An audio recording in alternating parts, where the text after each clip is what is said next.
Que a graça e a paz de nosso Senhor e Salvador Jesus Cristo esteja em cada coração. É com muita alegria que nós estamos aqui para mais uma videoaula. A nossa ferramenta é disponibilizada no nosso site www.adelages.com.br. E hoje nós estamos aqui para a lição de número 7, que tem como tema a salvação pela graça. Nós temos aqui o texto áureo, que está em Romanos 5 e 18. A leitura bíblica em classe está em Romanos 5, do 6 ao 10. Também os versículos 15, 17, 18 e o versículo 20, ainda no capítulo 11 e o versículo 6, a leitura bíblica em classe. A lição tem 3 partes, a primeira parte diz lei e graça, a segunda parte, o favor imerecido de Deus, e a terceira parte, o escândalo da graça. Temos algo muito importante aqui em relação a terceira parte. Nós vamos aprender hoje aqui, o objetivo geral, saber que a nossa salvação é fruto único e exclusivo da graça de Deus. Nós vamos entender aqui que a graça é um dom imerecido da parte de Deus, que é por meio da fé em Cristo Jesus. Vamos aprender aqui vários aspectos importantes acerca da doutrina da graça. A primeira parte da lição, lei e graça. Primeiro tópico, propósito da lei. Ponto de destaque, a lei serviu para ensinar o povo de Deus. O objetivo número 1 da lei era ensinar o povo de Deus. Mas vejamos, subsídio teológico, a lei teve 3 propósitos específicos. Ela teve um principal, ensinar o povo de Deus, mas ela teve 3 propósitos. Primeiro, a lei serviu para acusar e trazer temor. O apóstolo Paulo diz que antes da lei, o pecado já estava no mundo, porém não era levado em conta, conforme Romanos 5 e 13.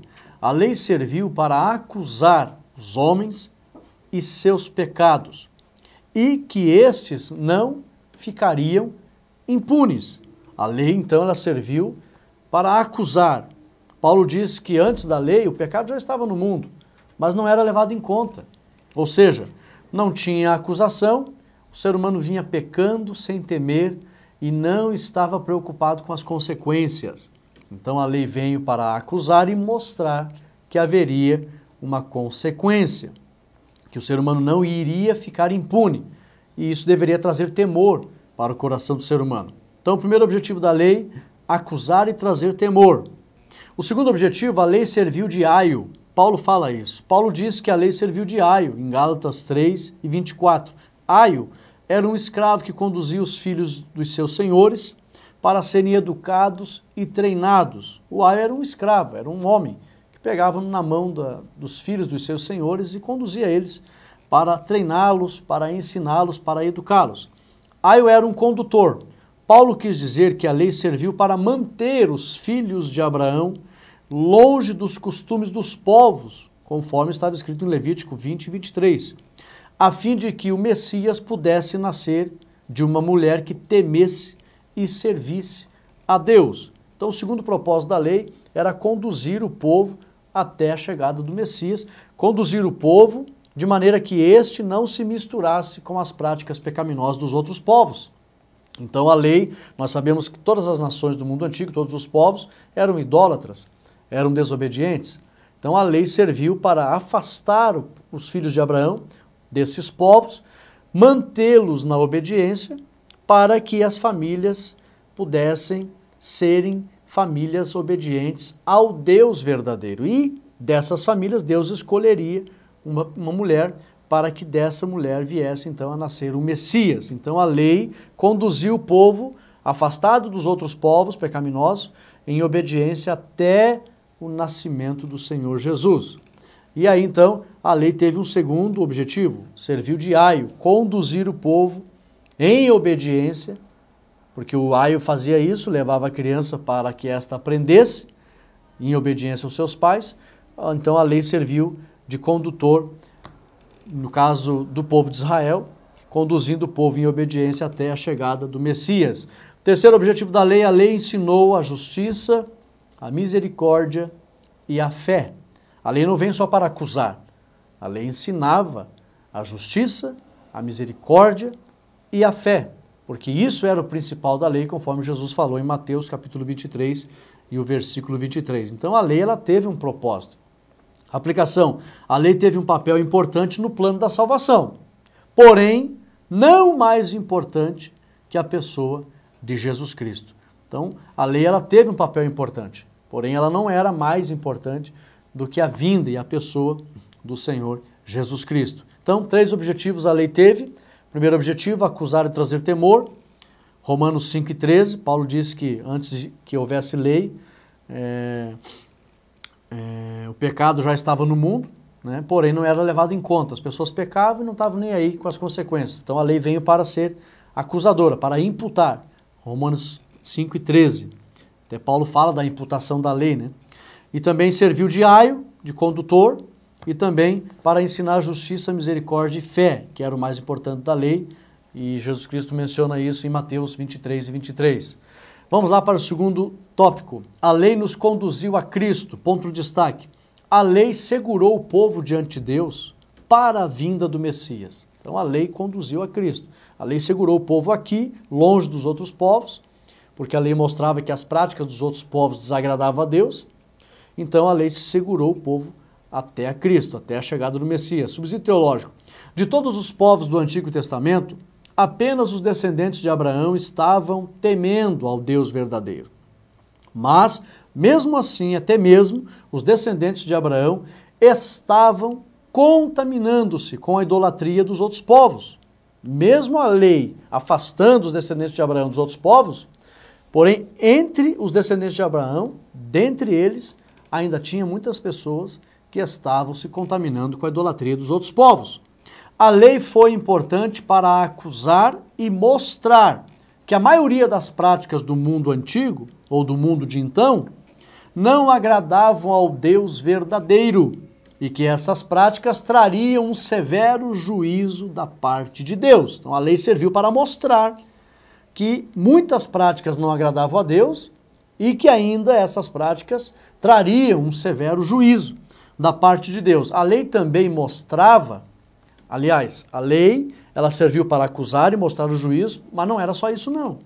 A lei também mostrava benefícios, não era só juízos e sentenças e condenações. A lei também mostrava muitos benefícios. A lei também mostrava os benefícios do reino de Deus, o que trazia esperança no coração do povo em receber esses benefícios através da obediência. Então a lei ela mostrou que haveria um juízo, mas também, ou seja, a lei trouxe várias ordenanças e deveres, mas também a lei mostrava e apresentava vários benefícios para aqueles que obedecessem. E essa obediência trazia esperança no coração do povo em tomar posse dessas promessas. Então a lei, primeiramente, acusou, trouxe temor, mas também trouxe esperança, porque na lei havia muitas promessas em relação ao reino de Deus. Dessa forma, a lei trouxe temor, mas também trouxe esperança para o povo de Deus até a vinda do Messias. Aplicação: os princípios morais da lei são bons, santos e justos. Conforme Romanos 7:12, Paulo diz que a lei era boa. O mandamento era bom, santo, bom e justo. Então a lei nos conduziu a Cristo. Então, principalmente os descendentes de Abraão foram conduzidos até Cristo, trazendo no seu coração o temor, porque a lei mostrava que haveria juízo, então isso causava temor, mas também trazendo esperança para tomar posse das promessas que havia contido na lei do Senhor. Tópico 3. A graça revela que a lei é imperfeita. A lei trouxe benefícios, mas vamos analisar aqui que não foi completo esses benefícios. Ponto de destaque: a graça trouxe a pessoa do Espírito Santo, a fim de que a lei do amor fosse escrita em nossos corações. Então a graça ela trouxe a pessoa do Espírito Santo para que a lei agora fosse escrita no coração, não apenas no papel. Subsídio teológico: apesar de a lei trazer benefícios, contudo, não solucionava o problema do pecado no interior do ser humano. Por isso que ela é imperfeita. As práticas das leis cerimoniais, em relação às ofertas pelos pecados, trouxe o legalismo religioso e a cauterização da consciência, de maneira que as pessoas pecavam e continuavam sentindo prazer no pecado, devido ao legalismo. Ou seja, tinha lá as leis cerimoniais. Cada pessoa que pecava, de acordo com as leis cerimoniais, oferecia um sacrifício pela culpa. Aí então, esses sacrifícios pela culpa trouxe o legalismo. As pessoas, se eu pecar, ofereço o sacrifício. E isso trouxe uma cauterização na mente das pessoas, de maneira que eles não tinham temor em pecar. Bastava cumprir o sacrifício da lei. Bastava o ritualismo das leis cerimoniais para cobrir a culpa. E isso causou uma cauterização, de maneira que eles não sentiam um repugno ao pecado. Pelo contrário, continuavam sentindo prazer em pecar. A lei se mostrou incapaz de produzir uma mudança no coração dos homens, de maneira que estes não sentissem mais prazer no pecado. Então, o legalismo foi, então, um grande mal que as leis cerimoniais trouxeram para os seres humanos, os filhos de Abraão. Eles se tornaram legalistas e isso não trouxe a mudança esperada por Deus nos corações. Aplicação: somente com a vinda de Cristo foi possível escrever a lei na tábua do coração do ser humano, conforme 2 Coríntios capítulo 3 e o versículo 3. Somente com a vinda de Cristo a lei foi escrita na tábua do coração, de maneira que a pessoa agora não sente prazer no pecado. No Antigo Testamento, eles ofereciam o sacrifício pela culpa e continuavam sentindo prazer em pecar, não vinha temor. Então, por isso que a lei foi imperfeita. Ela não teve a eficácia necessária para transformar o interior do ser humano. Segunda parte, o favor imerecido de Deus. Primeiro tópico, superabundante graça. Ponto de destaque. Por amor, Jesus justificou a carne em benefício de todos. Subsídio teológico. O ato de justificar a carne por parte de Jesus Cristo foi um favor grandemente imerecido. Nenhum ser humano merecia esse favor. A vinda de Cristo e sua expiação em favor dos homens foi inteiramente por amor e misericórdia. A vida concedida por Cristo é um dom gratuito oferecido por Deus, conforme Romanos 6:23. A salvação é oferecida de graça para todos os homens sem acepção. Então, a vinda de Cristo, a graça, superabundante graça, essa vinda de Cristo foi por amor e misericórdia. Nenhum ser humano merecia. Ninguém, nem antes de Cristo, nem depois, merecia ou fez alguma coisa para que Deus dissesse, não, eu vou recompensá-los enviando o meu filho. Não. Então, realmente é de graça, porque pelo fato de ninguém merecer, Jesus Cristo desceu mesmo assim, e isto mostra que a vinda de Cristo, a graça que ele ofereceu, vinda de Deus, é exclusivamente por amor e misericórdia. Do contrário, não teria como ele vir, porque nenhum homem fez alguma coisa que justificasse a vinda do Senhor Jesus. Aplicação: a salvação é pela graça, e isso não vem de qualquer ser humano, é um dom de Deus, conforme Efésios 2:8. Nenhum ser humano pode dizer que fez alguma coisa para que Deus enviasse Jesus Cristo à terra, ou o homem dizer que merece a salvação por suas obras. Não. Nenhum ser humano foi digno. O Senhor enviou o seu Filho de graça, por amor e misericórdia. Por isso, superabundante graça. Quando Paulo fala de superabundante graça, ele está querendo dizer que se dependesse dos seres humanos, o Senhor Jesus não vinha, porque ninguém merecia. Mas pelo fato de ninguém merecer e ele ter descido, realmente é uma superabundante graça.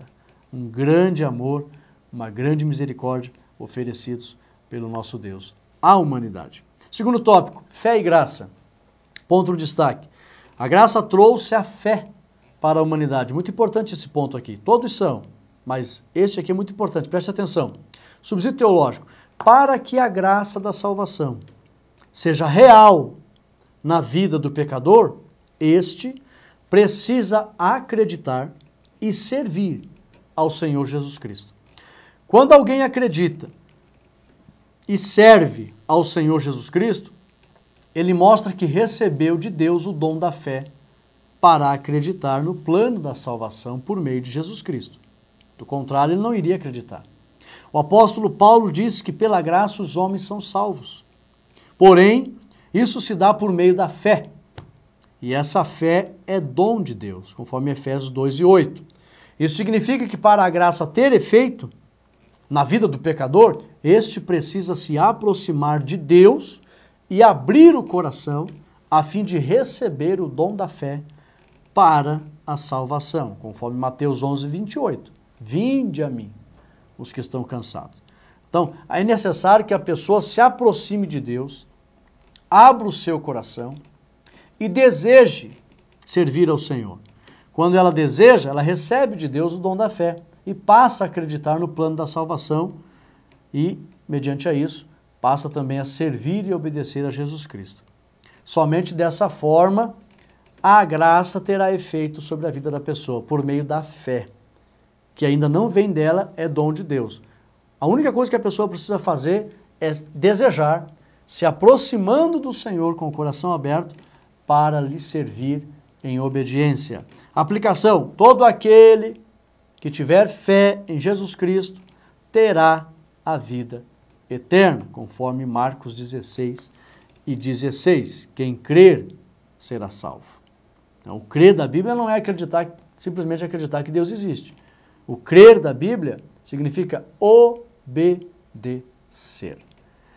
E no mundo antigo, para acreditar em um Deus, significava dizer que a pessoa servia àquele Deus. Do contrário, se a pessoa não servisse, ela não acreditava.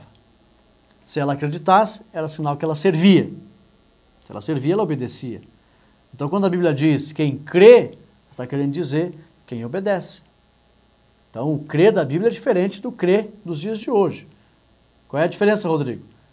Hoje, se você perguntar, você crê em Jesus? Para qualquer pessoa, ela vai dizer sim, eu acredito que ele existe. Então, crer em Jesus nos dias de hoje é simplesmente acreditar que Deus existe. Mas não é o crer da Bíblia. Porque naquela época, se alguém dizia, eu creio, essa pessoa estava confessando que servia, que obedecia. Se ela dissesse, não, eu não acredito, ela estava também dizendo, eu não sirvo, eu não obedeço. Vamos lá, aplicação. A graça tem efeito sobre aqueles que obedecem o Evangelho do Senhor Jesus, conforme 2 Tessalonicenses 1:8. É necessário e importante obedecer o Evangelho do Senhor Jesus. A graça tem efeito sobre aqueles que acreditam, creem e obedecem ao Senhor Jesus. Vamos lá? Terceira parte, o escândalo da graça. Primeiro tópico, seria a graça injusta? Ponto de destaque, a graça dá a oportunidade de mudança, porém, condena a desobediência. Vamos aprender algo aqui, subsídio teológico. A graça deve ser entendida de duas maneiras. Primeiro, ela trouxe benefício. Segundo, ela exige responsabilidade, o que muita gente não se preocupa com isso. A graça trouxe benefício no sentido de não haver nenhum homem antes de Cristo e nem depois que pudesse nascer e morrer sem pecado. Por isso a graça trouxe esse benefício. A graça possibilitou a vinda, é dom de Deus, né? Possibilitou a vinda do Senhor Jesus para nascer e morrer sem pecado, quebrando o poder do pecado original, justificando a carne. Então, isso é graça. A graça trouxe a pessoa do Senhor Jesus para vencer a morte. A vinda de Cristo foi de graça em favor dos pecadores, para vencer o poder do pecado original. Então, a graça trouxe um grande benefício. Ninguém poderia fazer isso, vencer a morte. Jesus Cristo venceu sem ninguém pagar nada por isso. Foi de graça. Agora, a graça trouxe consigo grandes responsabilidades. Por quê? Pois o objetivo da graça foi aniquilar o poder do pecado. Portanto, os homens devem se afastar das práticas do pecado, pois o pecado é inimigo número 1 da graça de Deus. Então, a graça ela trouxe grandes responsabilidades, porque agora o ser humano tem que se afastar do pecado, pois o pecado é inimigo da graça. Foi por causa do pecado que o Senhor Jesus padeceu na cruz do Calvário para aniquilar o poder do pecado. Então, isso foi de graça. Agora, estamos na dispensação da graça, ela traz consigo grandes responsabilidades, de maneira que o ser humano deve se afastar do pecado, pois o pecado é inimigo da graça. Aplicação: quem valoriza a graça não tem prazer no pecado. A própria graça de Deus, ela é acompanhada de sabedoria, de maneira que a gente discerne que quem valoriza a graça não tem prazer no pecado e se afasta do pecado, amando a obediência. Esses dois últimos tópicos da lição, eu vou fazer questão de ler para os irmãos, porque é muito importante. O segundo tópico diz a divina graça incompreendida. Eu gostei muito aqui da colocação do nosso querido escritor, onde ele diz assim, ó, nos dias do apóstolo Paulo, muitos não compreenderam os seus ensinamentos sobre a graça de Deus. E aqui eu vou explicar o porquê. Tem dois pontos importantes aqui. Existe aqui o extremismo radical e existe aqui o liberalismo. Vamos aqui. Por isso, ao longo da história da igreja, dois extremos tiveram presentes acerca da compreensão da graça. Primeiro, liberdade total para pecar, conforme Romanos 6, 1 e 2. Segundo, a impossibilidade de receber tão valioso presente. O primeiro, naturalmente, leva a pessoa à libertinagem. Entretanto, a palavra de Deus mostra que maior castigo sobrevirá sobre os que profanarem o sangue do pacto e ultrajarem o Espírito da graça, conforme Hebreus 10 e 29. Por isso que eu disse que a graça traz grandes responsabilidades. O segundo extremo se refere ao perigo do legalismo. A ideia de que para ser salvo por Deus é preciso dar algo em troca. Tal atitude pode levar o crente ao orgulho espiritual e gerar toda sorte de comportamentos hipócritas. Nós temos aqui, na época do apóstolo Paulo, tinha dois grupos. Nós vemos aqui a liberdade total para pecar, as pessoas que achavam, agora então a vida de Cristo trouxe salvação para toda a humanidade, então está todo mundo seguro, o perdão foi universal, está todo mundo salvo, não importa o que venham a fazer, não vão perder a salvação, e se entregavam aos prazeres da carne. Aqui nós vemos aqui o liberalismo, que era uma consequência da vaidade humana. Ou seja, as pessoas continuavam satisfazendo os seus prazeres.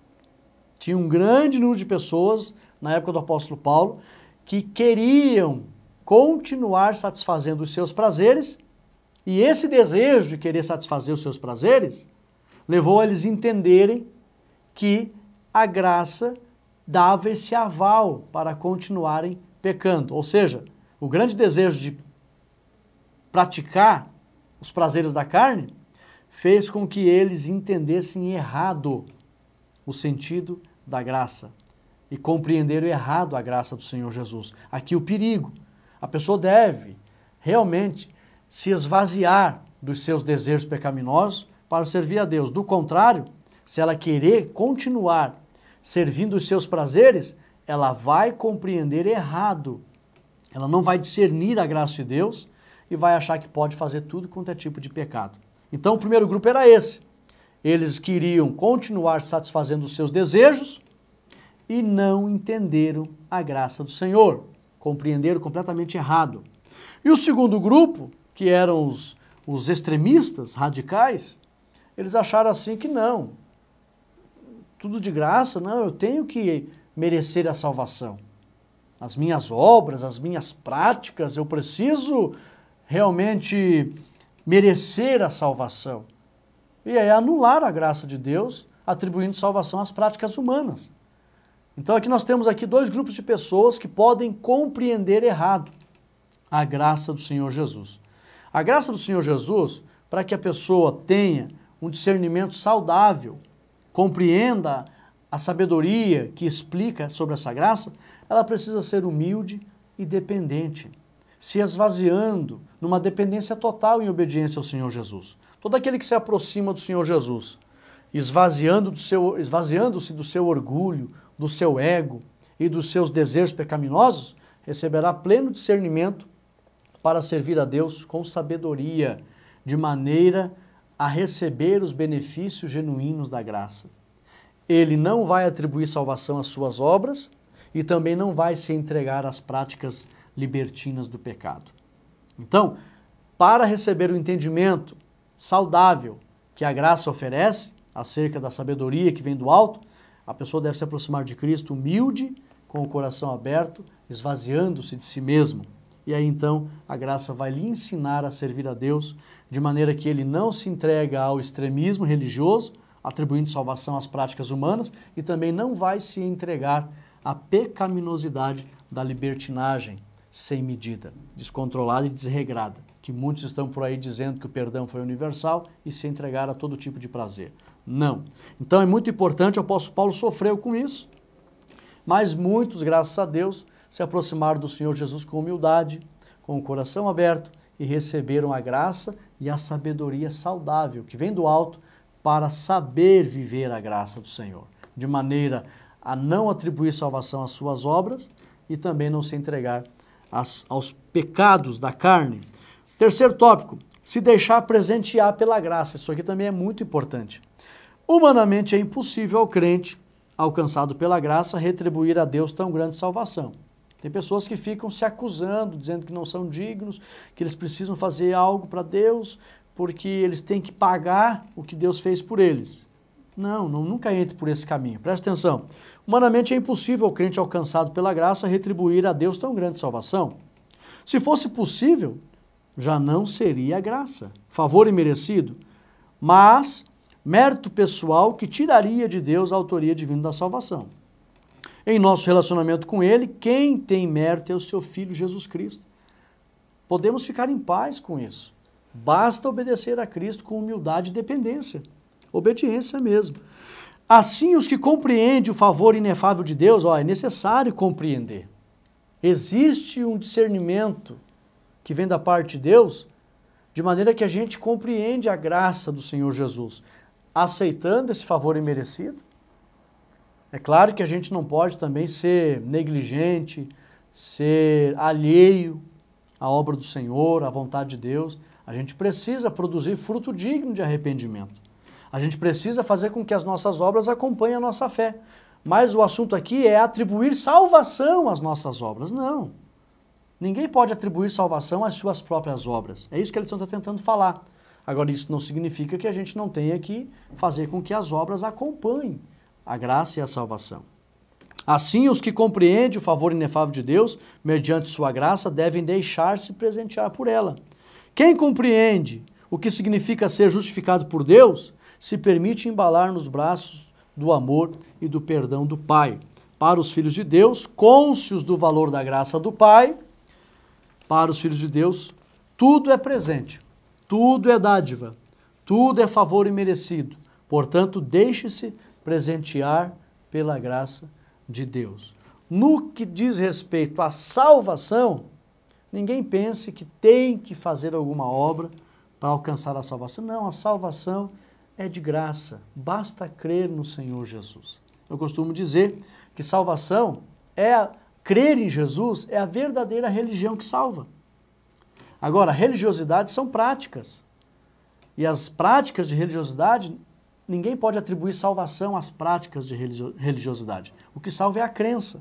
E crer é a verdadeira religião que salva. Então, deixe-se influenciar pela graça divina no que diz respeito à salvação. Não se preocupe.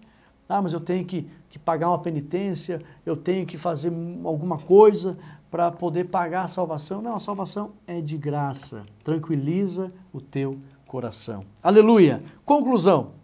Na lição desta semana, estudamos a relação da graça e a lei. Vimos que a graça é favor imerecido. E compreendemos que ela chega a ser um escândalo para os que não creem. Onde as pessoas dizem, mas como pode? Pecou, matou, roubou, fez um monte de coisa, agora vem dizer que está salvo. Não, essa pessoa tem que pagar muito caro para merecer a salvação. Não, irmãos. A salvação, o favor de justificar a humanidade, foi de graça. Qualquer pessoa arrependida, ela ingressa na salvação e isso é pela graça. Qualquer pessoa arrependida recebe a salvação. Isso é de graça. A única coisa que Deus pede é o arrependimento dos seus pecados. Então, é um escândalo para os que não creem. Portanto, estamos cônscios de que o que nos salva é a graça de Deus, mediante a fé, tá? Mediante a fé somente, conforme Efésios 2:8. E o livre-arbítrio? É possível perder a salvação? São assuntos que veremos nas próximas lições. Então, a lição de número 8 vai tratar sobre essa questão do livre-arbítrio. Nós vamos aprender aqui as próximas lições, salvação e livre-arbítrio. A lição número 8 já traz uma pergunta aqui, né? O escritor já deixou engatado aqui o interesse para a próxima lição. Mas, meus amados irmãos, guarde bem esse ensinamento no teu coração. Eu vou repetir aqui o objetivo geral, para que fique bem entendido. Saber que a nossa salvação é fruto único e exclusivo da graça de Deus. Peça para Deus sabedoria, para que você possa discernir todos os benefícios da graça e andar diante de Deus de maneira que agrada ao Senhor. Guarde esse ensinamento no teu coração, compartilhe esse vídeo nas redes sociais, deixa o teu ok e esteja domingo na igreja para aprender a lição de número 7, a salvação pela graça. Deus abençoe a todos, em o nome de Jesus. Amém e amém.